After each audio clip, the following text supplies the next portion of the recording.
ماشاء اللہ لا حول ولا قوة الا باللہ العلی العظیم اعوذ باللہ من الشیطان الرجیم بسم اللہ الرحمن الرحیم الصلاة والسلام علی سید الانبیاء والمرسلین بالقاسم محمد ثم الصلاة والسلام علی آلہ الذین اذهب اللہ عنہم الرجس وطہرهم تطہیرا اللہم صلی علی محمد وآل محمد۔ بات ہو رہی تھی زیارت قبور کی مشروعیت کے بارے میں، اور ہماری بات پہنچی تھی آداب زیارت تک۔ صاحب کتاب فرماتے ہیں من آداب، زیارت کے کچھ آداب ہیں، ان میں سے پہلا آداب، چند ایک آداب کو مصنف نے ذکر کیا ہے کہ جب بھی آپ امام حسین علیہ السلام کی زیارت کو جائیں، مولا علی کی یعنی ائمہ علیہ السلام یا جناب رسول خدا انبیاء علیہ السلام کی قبور کی زیارت کے لیے جاتے ہیں تو چند ایک آداب کا خیال رکھیں۔ پہلا ادب کیا ہے؟ من باب المثال لیتے ہیں کہ جب کوئی امام حسین علیہ السلام کی زیارت کے لیے جاتا ہے تو ادب کیا ہے؟ سب سے پہلا ادب یہ ہے کہ ان یغتسل الزائر قبل الشروع بالزیارہ، زیارہ میں شروع ہونے سے پہلے، زیارت کرنے سے پہلے وہاں پہنچ کر کیا کریں؟ غسل کریں۔ پاکستان سے آیا ہے، یہاں ایئرپورٹ پہ پہنچا، وہاں سے گاڑی پہ بیٹھا، کربلا پہنچے، جس ہوٹل میں آپ جا کر ٹھہرے ہیں، جس حسینیہ میں جا کر ٹھہر رہے ہیں، جس جگہ آپ جو ہے نا وہ قیام فرما رہے ہیں، وہاں پہلے کیا کریں؟ غسل کریں۔ سب سے پہلے آپ غسل کریں، ویتطہر، پاک و پاکیزہ ہوں، ٹھیک ہے۔ غسل کرنے کے بعد وضو اور طہارت کریں، اور پھر اس کے بعد امام کی زیارت کرنے کے لیے جائیں۔ فائدہ کیا ہے اس کا؟ فرماتے ہیں وفائدۃ ذالک فیما نفہمہ واضح، جو ہم سمجھ رہے ہیں وہ فائدہ جو ہے، جس فائدے کی طرف ہم متوجہ ہیں اور جو ہمیں سمجھ آ رہی ہے امام علیہ السلام کی زیارت کرنے سے پہلے غسل کرنے کی، اس کا فائدہ جو ہے وہ واضح ہے، وہ یہ ہے کہ ان ينظف الانسان بدنہ، کہ انسان اپنے بدن کو پاک کر لے گا، من الاوساخ، یہ جو راستے میں آنے سے میل کچیل جو ہے وہ انسان کے بدن پر آ گئی تھی، ہاں، اس کے گرد و غبار جو اس کے بدن پر آ گیا تھا، اور پسینہ وغیرہ جو اس کے کپڑوں میں جو ہے وہ ٹپکنے لگا تھا، فرماتے ہیں غسل کرنے سے وہ اپنے بدن کی میل کچیل جو ہے وہ صاف کر لے گا۔ لے یقی ہے من کثیر من الامراض، تاکہ بہت سے امراض والادواء، یعنی بہت سی مرضوں اور دردوں سے بچ جائے گا۔ یہ ہے غسل کرنے کا فائدہ۔ اور تیسرا فائدہ یہ ہے وَلِأَلَّا يَتَعَفَّفَ مِنْ أَرْوَاحِهِ النَّاسُ، تعفف یعنی اذیت، نفرت، یعنی سامنے والا بندہ، یعنی جب ایک شخص جو ہے وہ باہر سے آتا ہے، یقیناً اس کے بدن میں پسینہ بھی ہوتا ہے، اس کے بدن سے جو ہے وہ پسینے کی بو وغیرہ بھی آ رہی ہوتی ہے، تو کہا غسل کرنے کا حکم اس لیے دیا گیا ہے تاکہ جو ہے وہ آپ کے بدن سے جو پسینے کی اور میل کچیل کی جو بو وغیرہ ہے اس سے دوسرے لوگ اف نہ کریں، یعنی اذیت محسوس نہ کریں، نفرت نہ کریں۔ لِأَلَّا يَتَعَفَّفَ النَّاسُ مِنْ أَرْوَاحِهِ، تاکہ لوگ اس کی جو ہے ظاہر کی جو بدن کی روح یعنی بو وغیرہ ہے پسینے وغیرہ کی، اس سے جو ہے وہ اذیت میں نہ آئیں، اس سے نفرت نہ کریں۔ وَأَن يُطَهِّرَ نَفْسَهُ مِنَ الرَّذَائِلِ، کہا بدن کی پاکیزگی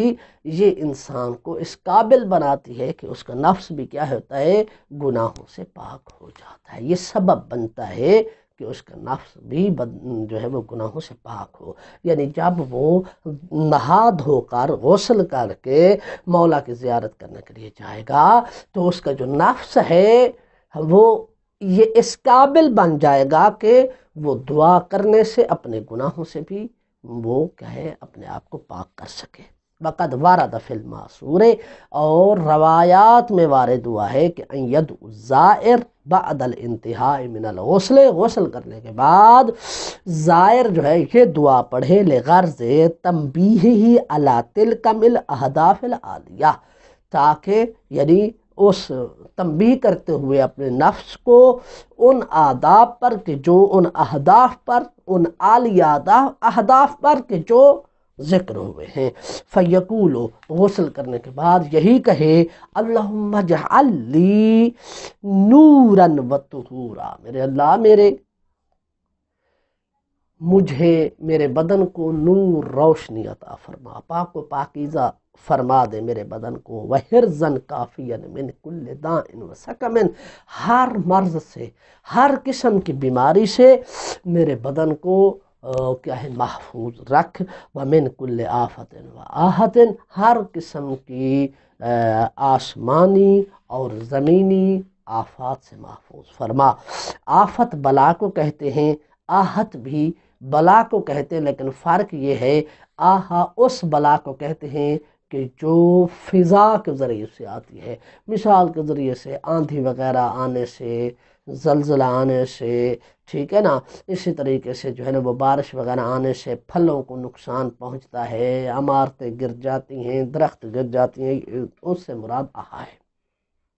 وَطَهِّرْ بِهِ قَلْبِي وَجَوَارِحِي، اس جو میں نے غسل کیا ہے اس کے ذریعے سے میرا دل اور میرے جو ہے نا وہ اعضاء و جوارح کو پاک کر دے، وَعِظَامِي وَلَحْمِي وَدَمِي وَشَعْرِي وَبَشَرِي وَمُخِّي وَعَظَمِي،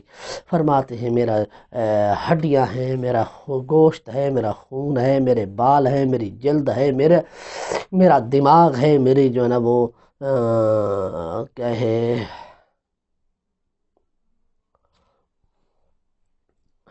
یعنی میرے یہ عظمی یعنی عظامی ہڈیاں، لحمی میرا گوشت، دمی میرا خون، شعری میرے بال، بشری میری جلد، مخی میرا یعنی وہ حصہ جو ہے وہ دماغ والا، ٹھیک ہے، وعظمی، اور یعنی اس سے مراد بھی جو ہے وہ بدن کا حصہ ہے، ان سب کو جو ہے وہ کیا کر دے میرے اللہ پاک و پاکیزہ کر دے، وما اقلت الارض منی، اور میری وجہ سے زمین جو ہے وہ فاسد نہ ہو، یعنی میں ایسا کام نہ کروں جس کی وجہ سے زمین کو نقصان پہنچے۔ وَاجْعَلْ لِي شَاهِدًا يَوْمَ حَاجَتِي وَفَقْرِي وَفَاقَتِي، میرے فقر، میرے فاقہ، میری حاجت والے دن پر اس غسل کو میرے لیے شاہد قرار دے۔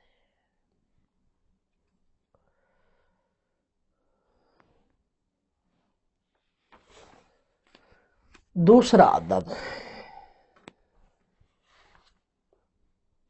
یعنی میرے غسل کو شاہد، یعنی میرے اس عمل کو مجھ پر شاہد قرار دے، میرے یعنی یعنی گویا کہ یہ کہنا چاہتے ہیں کہ میرے اللہ میں جتنا بھی فقیر ہوں، میں جتنا بھی فقر و فاقہ کی زندگی گزار رہا ہوں، جتنا بھی محتاج ہوں، لیکن اس کے باوجود بھی میں نے غسل کرنے کو ترک نہیں کیا ہے، غسل کیا ہے، کیونکہ آج تو یعنی یہ سہولت موجود ہے کہ آپ جو ہے نا جہاں بھی جاتے ہیں آپ کو غسل کا پانی جو ہے وہ مہیا ہو جاتا ہے بغیر کسی مشقت کے، لیکن اس زمانے میں مشقت اٹھانا پڑتی تھی اور غسل کے لیے پانی مہیا کرنا پڑتا تھا، اور اس کے لیے جو ہے وہ اپنی طرف سے مال بھی دینا پڑتا تھا، اور تب جا کر جو ہے وہ غسل کا پانی مہیا ہوتا تھا۔ اس لیے کہا کہ یہ جو میں نے عمل کیا ہے اس کو میری مصیبتوں پر شاہد قرار دینا، یعنی اتنی فقر و فاقہ اور میری حاجت مندی کے باوجود بھی میں نے میرے اللہ اس غسل کو انجام دیا ہے۔ دوسرا ان یلبس احسن وانظف ما عنده من الثياب، فرماتے ہیں کپڑوں میں سے جو اچھا ہو، جو نظیف ترین ہو وہ پہنے۔ فإن فی الاناقۃ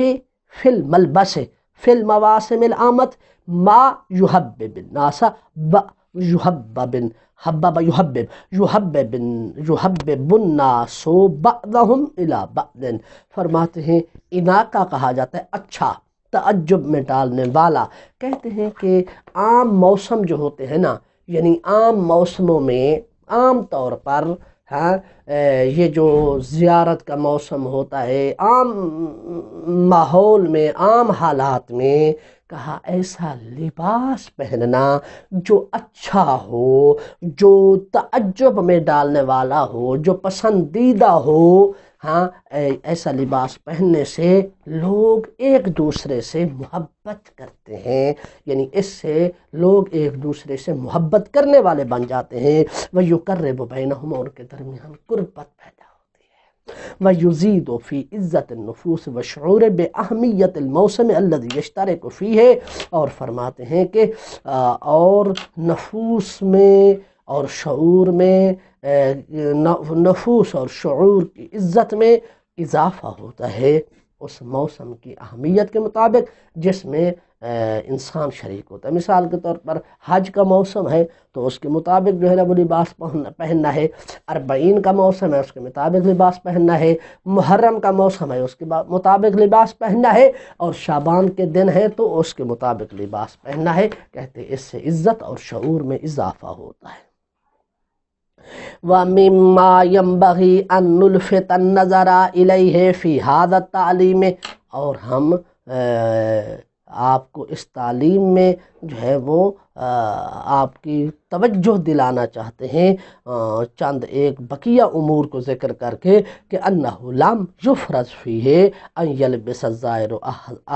احسن الثیاب علی العموم۔ کہتے ہیں کہ اس میں یہ ضروری نہیں ہے کہ زائر عام طور پر جو ہے عموماً اسے اچھا سے اچھا ہی لباس پہننا ہے۔ فرماتے ہیں یہ کوئی فرض نہیں ہے، بل یلبس احسن ما یتمکن علیہ، بلکہ جتنا وہ قدرت رکھتا ہے اچھا لباس پہننے کی اتنا پہنے، اور ہر ایک کی قدرت جو ہے وہ ہر ایک کے حساب سے ہوا کرتی ہے۔ اذ لیس کل احد یستطیع ذلک، کیونکہ ہر زائر تو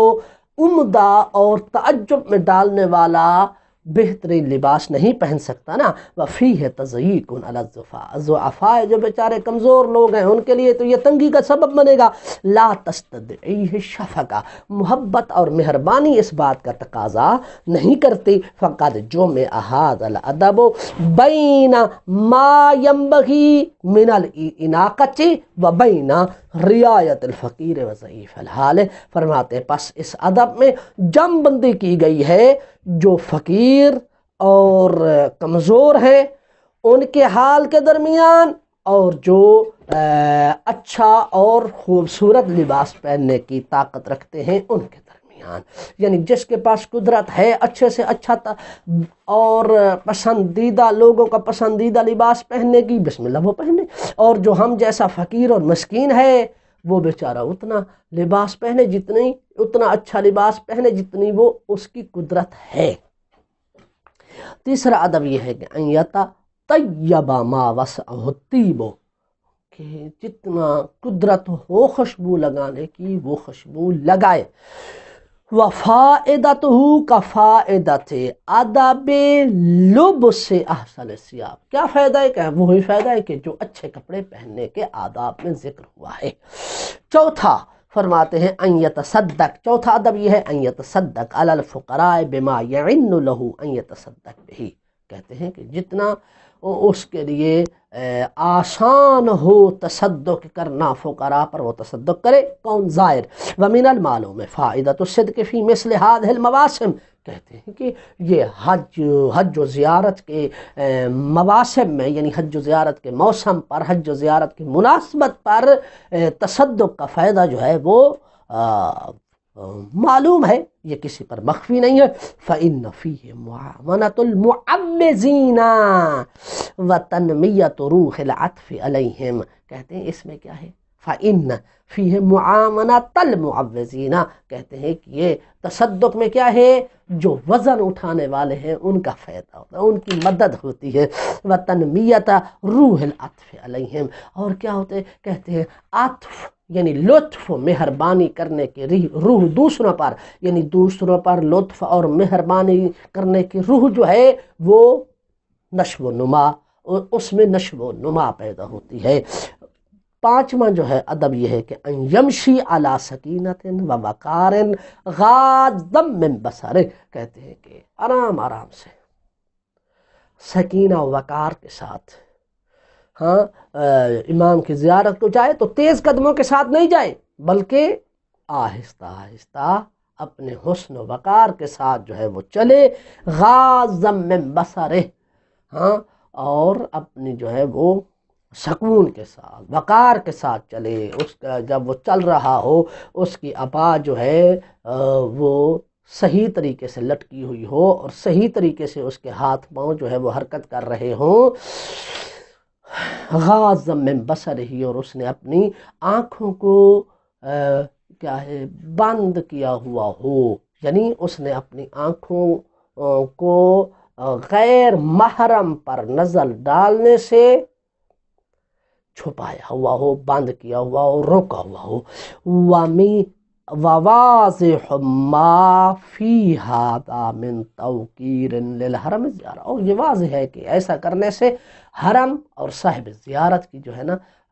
کا وقار ہے، یعنی ہمارا سکینہ و وقار کے ساتھ چلنا اور اپنی نظروں کو غیر محرم سے چرا کر چلنا، اس میں صاحب حرم اور صاحب زیارت کا جو ہے نا وہ وقار ہے، و تعظیم للمزور، اور اس میں جو ہے نا وہ عظمت ہے کس کی؟ جس کی زیارت کی جا رہی ہے، و توجہ الی اللہ تعالی، ایسا کرنے سے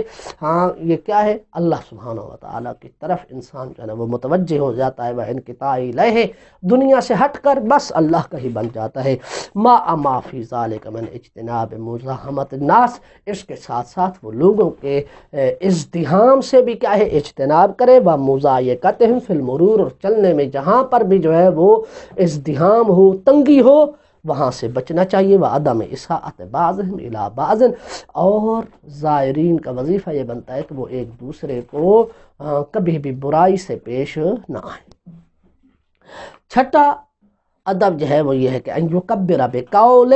اللہ اکبر، کہتے ہیں اللہ اکبر کہہ کر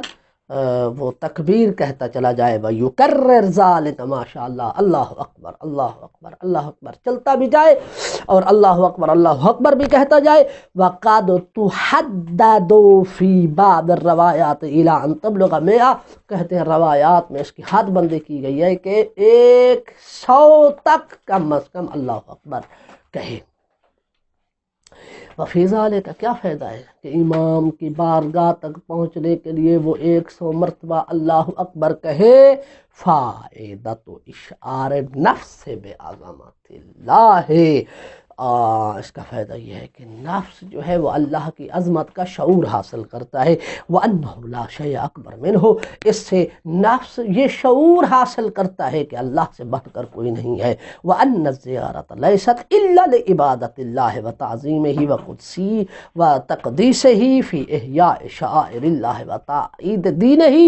اور اللہ اکبر کہنے سے یہ فائدہ ہوتا ہے کہ اس سے ہر انسان یعنی دوسروں کو اس بات کا پتہ چل جاتا ہے کہ زیارت جو ہے وہ اللہ کی عبادت کے لیے ہے، اس کی تعظیم کے لیے ہے، اور اللہ کے شعائر کو زندہ کرنے کے لیے یہ زیارت ہے، وتقدیس ہی، اور اس میں اللہ کی تقدیس کی جا رہی ہے اور اللہ کے شاعر کو زندہ کیا جا رہا ہے، اس کے دین کی تائید ہے زیارت نبی اور امام میں، اس لیے اللہ اکبر کہنے کا حکم ہے۔ فرماتے ہیں وبعد الفراغ من الزیارت، یہ 7واں ادب ہے کہ زیارت سے فارغ ہونے کے بعد للنبی والامام یصلی رکعتین علی الاقل، وہ کم از کم 2 رکعت پڑھے، 2 رکعت نماز ادا کرے تطوعاً، یعنی برکت کے لیے، یعنی نوافل ادا کرے، یعنی اس پر کوئی ضروری نہیں ہے یہ ادا کرنا، تطوعاً یعنی تیمنا و تبرکاً، و عبادتاً للہ، یعنی برکت حاصل کرنے کے لیے وہ یہ 2 رکعتیں پڑھے اور اللہ کی عبادت کرنے کے لیے 2 رکعتیں ادا کرے، لیشکر بہ علی، لیشکرہ، تاکہ وہ اللہ کا شکریہ ادا کرے، اعلیٰ توفیق ہی یا ہو، اس بات پر کہ اللہ نے امام کی زیارت کی توفیق عطا کی ہے۔ وَيُهْدِي ثواب الصلاۃ الی المزور، اور نماز کا ثواب جو ہے وہ مزور یعنی جس کی زیارت کی جا رہی ہے اس ہستی کی روح کو پیش کرے۔ وَفِي الدُّعَاءِ الْمَأْثُورِ الَّذِي يَدْعُو بِهِ الزَّائِرُ بَعْدَ هَذَا الصَّلَاةِ مَا يَفْهَمُ الزَّائِرُ، کہتے ہیں کہ اس دعا میں کہ جو امام کی طرف ائمہ کی طرف سے نقل ہوئی ہے کہ جس کو زائر نماز کے بعد پڑھتا ہے، ما یفہم الزائر، زائر کو چاہیے کہ وہ سمجھے اسے، یعنی اس دعا کے معنی اور مفہوم کو سمجھے، کیا ان صلاتہ و عملہ انما هو للہ، کہ اس کی نماز، اس کا یہ عمل وہ اللہ کے لیے ہے، وہ وحدہ، کہ جو وحدہ لا شریک ہے، وانہ لا یعبد سوا، کہ وہ اللہ کے علاوہ کسی کی عبادت نہیں کرتا، ولیست الزیارۃ الا نوع التقرب الی اللہ تعالی زلفا، بس زیارت کیا ہے؟ فقط اللہ کے قرب کا درجہ حاصل کرنے کے لیے ہے۔ اذ یقولو، کیونکہ جب کہ زائر یہ کہے زیارت کرنے کے بعد، اللہم لک صلیت، نماز پڑھی ہے تو تیرے لیے، اے اللہ، ولک رکعت، رکوع کیا ہے تو تیرے لیے، وَلَكَ سَجَدْتُ وَحْدَكَ لَا شَرِيكَ لَكَ، تیرے لیے ہے سجدہ کیا ہے اور تو وحدہ لا شریک ہے، لِأَنَّهُ لَا تَكُونُ الصَّلَاةُ وَالرَّكُوعُ وَالسُّجُودُ إِلَّا لَكَ، کہ رکوع و سجود اور نماز فقط تیرے علاوہ ہی ہو سکتی ہے، لِأَنَّكَ أَنْتَ اللَّهُ لَا إِلَهَ إِلَّا أَنْتَ، اس لیے کہ تو ہی ہے اللہ اور تیرے علاوہ کوئی الہ نہیں ہے۔ اللہم صلی علی محمد وآل محمد وتقبل منی زیارتی، اللہ میری زیارت کو قبول قرار دے، وَأَعْتِنِي سُؤْلِي، اور میں نے جو تیری بارگاہ میں یہاں آ کر سوال کیا ہے مجھے عطا فرما، بے محمد و عطرت طاہرین، کہ تجھے محمد اور اس کی آل عطرت طاہرین کا واسطہ۔ وَفِي هَذَا النَّوْعِ مِنَ الْأَدَبِ مَا يُوَضِّحُ لِمَنْ يُرِيدُ أَنْ يَفْهَمَ الْحَقِيقَةَ عَنْ مَقَاصِدِ الْأَئِمَّةِ وَشِيعَتِهِمْ تَبْعًا لَهُمْ فِي زِيَارَةِ الْقُبُورِ، فرماتے ہیں اس قسم کے جو آداب ہم نے ذکر کیے ہیں، فرماتے ہیں اس سے یہ واضح کرتے ہیں کہ لیمن، ہر اس پر کہ جو ائمہ علیہ الصلوۃ والسلام کے مقاصد کی حقیقت کو سمجھنا چاہتا ہے اور ان کے شیعوں کے مقاصد کی حقیقت کو سمجھنا چاہتا ہے، تبعا لہم، وہ شیعہ کے جو ائمہ علیہ السلام کی اتباع کرتے ہیں، فی زیارت القبور، قبور کی زیارت میں، یعنی یہ جو قبروں کی زیارت کرتے ہیں، ہاں شیعہ اور ان شیعہ کے ائمہ علیہ السلام نے جو زیارت قبور کے حوالے سے حکم دیا ہے، اس میں ان کے مقاصد کیا ہیں؟ فرماتے ہیں جو ان مقاصد کو سمجھنا چاہتا ہے وہ ان آداب کی طرف جو ہے وہ متوجہ ہو کہ جو آداب زیارت امام علیہ السلام میں ذکر ہوئے ہیں۔ وَمَا يُلْقِمُ الْمُتَجَاهِلِينَ حَجَرًا حِينَمَا يَزْعَمُونَ، کہتے ہیں یہ جو زیارت کے آداب ذکر ہوئے ہیں نا، کہتے ہیں یہ واضح کرتے ہیں، یہ واضح طور پر ایک کیا ہے، پتھر کی مانند جاہل قسم کے لوگوں کے منہ پر کیا ہے، ایسے کہیں کہ ایسا لکمہ ہے جو ان کے منہوں کو بند کر دینے والا ہے، یعنی وما یلکم المتجاہلین، متجاہلین سے مراد جو اپنے آپ کو جاہل بنائے ہوئے ہیں، جنہوں نے خود جہالت کسب کی ہوئی ہے، جان بوجھ کر جو ہے وہ جاہل ہے اور وہ زیارت کے بارے میں کیا کرتے ہیں، طرح طرح کے کیا ہے اعتراضات کرتے ہیں، ان کے منہ میں پتھر کے طور پر جو ہے یہ لکمہ ہے کہ جس کے بعد پھر وہ سوال نہیں کریں گے، کہ جس سے انہیں سمجھ آ جائے گی کہ ہم نے زیارت پر اشکال نہیں کرنا ہے، بلکہ زیارت کے آداب سے پتہ چلتا ہے کہ زیارت کے فوائد کیا ہیں۔ یزعمون حینما، جب وہ یزعمون یہ گمان کرتے ہیں کہ انہا عندہم من نوع عبادت القبور، کہ یہ تو زیارت قبور جو ہے شیعوں کے ہاں، یہ قبور یہ من نوع عبادت قبور، یہ تو قبور کی عبادت ہے، اللہ کی عبادت نہیں ہے۔ وَتَقَرَّبْ إِلَيْهَا، اور یہ قبور صاحب قبر، یہ قبور کا تقرب ہے، یعنی قبروں کا قرب ہے، اللہ کا قرب نہیں ہے۔ وَالشِّرْكُ بِاللَّهِ، یہ تو اللہ کے ساتھ شرک ہے۔ جبکہ اگر یہ لوگ ان آداب کے جو ذکر کیے گئے ہیں ان کے فوائد کی طرف متوجہ ہو جائیں تو فرماتے ہیں کہ انہیں پتہ چل جائے گا کہ ہم شیعہ خیر البریہ جو ہیں وہ اللہ کا جو قبور کی زیارت کرتے ہیں وہ اللہ کا شرک کرنے کے لیے نہیں کرتے بلکہ اللہ کا قرب حاصل کرنے کے لیے کرتے ہیں۔ وَأَغْلَبُ الظَّنِّ أَنَّ غَرْضَ أَمْثَالِ هَؤُلَاءِ، اور زیادہ گمان جو ہے وہ اس بات کی طرف جاتا ہے کہ ان غرض امثال هؤلاء هو التزہید فیما یجلب لجماعت الامامیت من الفوائد الاجتماعیت الدینیت فی مواسم الزیارات، کہتے ہیں کہ یہ لوگ کیوں روکتے ہیں ہمیں، یہ اس قسم کی باتیں کیوں کرتے ہیں کہ زیارات پر جانا جو ہے یہ قبروں کا تقرب حاصل کرنا ہے اور اللہ کا شرک ہے۔ ان کی غرض اس قسم کی باتوں سے لوگوں کو دور کرنا ہے اس سے کہ جس سے مذہب امامیہ کے لوگ کیا ہے جس کے ذریعے سے مذہب امامیہ کے لوگ کھینچ کر لاتے ہیں دوسروں کو اپنی طرف۔ کیا جس کے ذریعے سے مذہب امامیہ کو لوگ کھینچ کر لاتے ہیں؟ من الفوائد الاجتماعیت، وہ فوائد اجتماعیہ اور دینیہ ہیں زیارت کے مناسبات پر، یعنی زیارت کی مناسبات پر جو فوائد دینیہ حاصل ہوتے ہیں اس کے ذریعے سے مذہب امامیہ والے مسلمانوں کو اپنی طرف کھینچ کر لاتے ہیں اور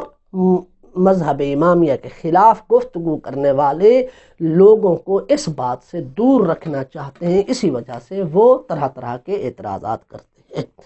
اذ اصبحت شوکۃ فی اعین اعداء اہل بیت محمد، کیونکہ محمد و آل محمد کے جو دشمن ہیں ان کی آنکھوں میں یہ ائمہ علیہ السلام کے قبور کی زیارت کانٹا ہے۔ وَإِلَّا فَمَا نَظُنُّهُمْ يَجْهَلُونَ حَقِيقَةَ مقاصد اہل البیت فیہا، ورنہ ہم اس بات کے گمان نہیں رکھتے، ہم اس بات کا ہرگز گمان نہیں کر سکتے کہ یہ لوگ اہل بیت علیہ السلام کی جو زیارت کے بارے میں مقاصد ہیں ان کی حقیقت سے جاہل ہوں۔ حاشا اولئک الذین اخلصوا للہ نیاتہم، یہ باتیں جو وہ کر رہے ہیں بہت دور ہیں شیعوں سے۔ اولئک الذین، ہاں یہ شیعہ جو ہیں اہل بیت علیہ السلام کے ماننے والے وہ ہیں جنہوں نے اپنی نیتوں کو اللہ کے لیے خالص کر لیا ہے۔ وَتَجَرَّدُوا لَهُ فِي عِبَادَتِهِمْ، بس انہوں نے اپنی عبادت میں اللہ کو ایک ہی قرار دیا ہے۔ وَبَذَلُوا مُحْجَهُمْ فِي نُصْرَةِ دِينِهِ، اور اللہ کے دین کی نصرت میں انہوں نے اپنے جگر کا خون دیا ہے۔ أَن يَدْعُوا النَّاسَ إِلَى الشِّرْكِ فِي عِبَادَةِ اللَّهِ، وہ دور ہیں اس بات سے کہ وہ لوگوں کو اللہ کی عبادت میں کسی کا شریک ٹھہرانے کی طرف دعوت دیں۔ ومن آداب زیارت، آٹھواں زیارت کے آداب میں سے ہے کہ یلزم الزائر حسن صحبت لمن یصحبہ،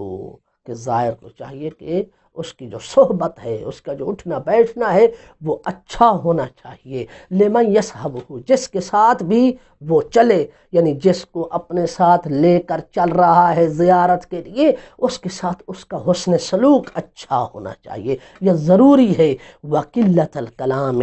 اور کلام کم کرے، الا بخیر، مگر یہ کہ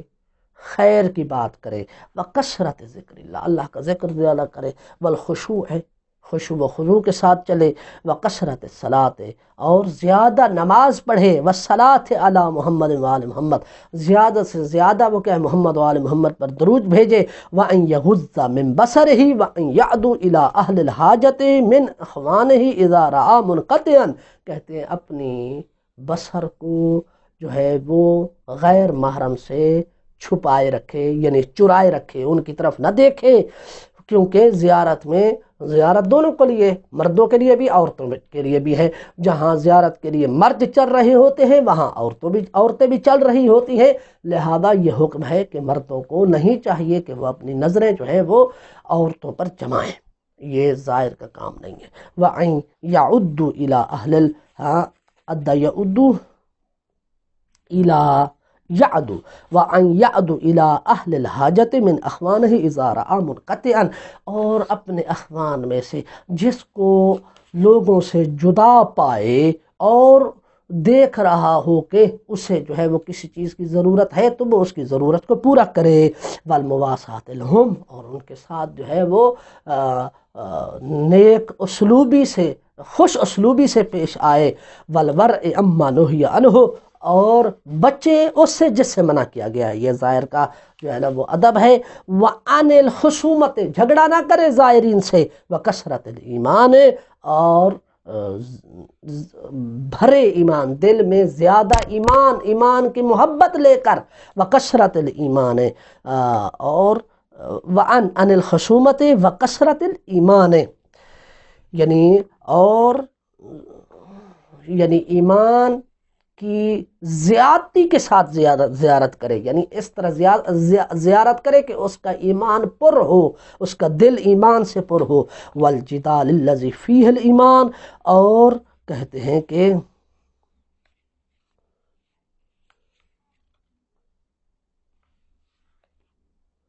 عن الخصومت، وہ جھگڑے سے جو ہے وہ احتراز کرے،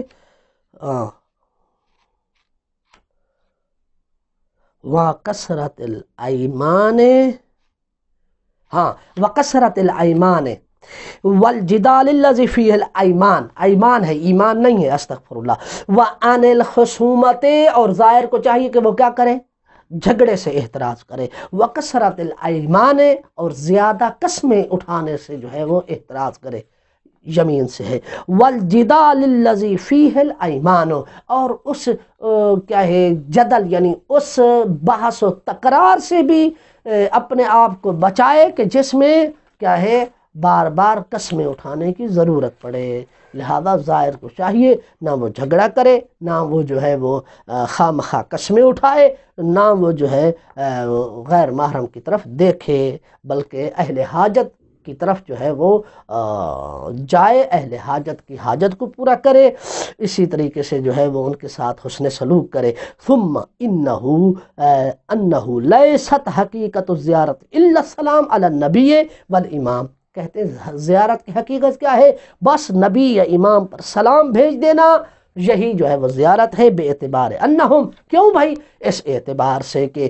نبی اور امام جو ہیں احیاء عند ربہم یرزقون، وہ اللہ کے ہاں زندہ ہیں، رزق پاتے ہیں، مگر ہم ان کی زندگی کا شعور نہیں رکھتے۔ فہم یسمعون الکلام، جب وہ زندہ ہیں وہ بات سنتے ہیں، ویردون الجواب، ہم سلام کرتے ہیں وہ جواب دیتے ہیں، ویکفی ان یقول فیہا مثلا، کہتے بس اتنا کافی ہے، جب پہنچے تو اتنا کافی ہے کہنا السلام علیک یا رسول اللہ، السلام علیک یا ابن رسول اللہ، السلام علیک یا اخا رسول اللہ، کافی ہے۔ غیر ان الاولی ان یقرأ فیہا المعصور الواردۃ من الزیارات،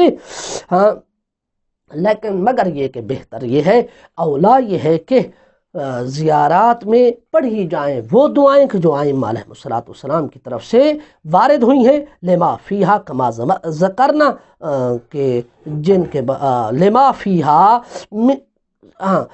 کما ذکرنا من المقاصد العالیہ، کیونکہ جو زیارات میں ائمہ علیہ السلام کی طرف سے روایات وارد ہوئی ہیں ان میں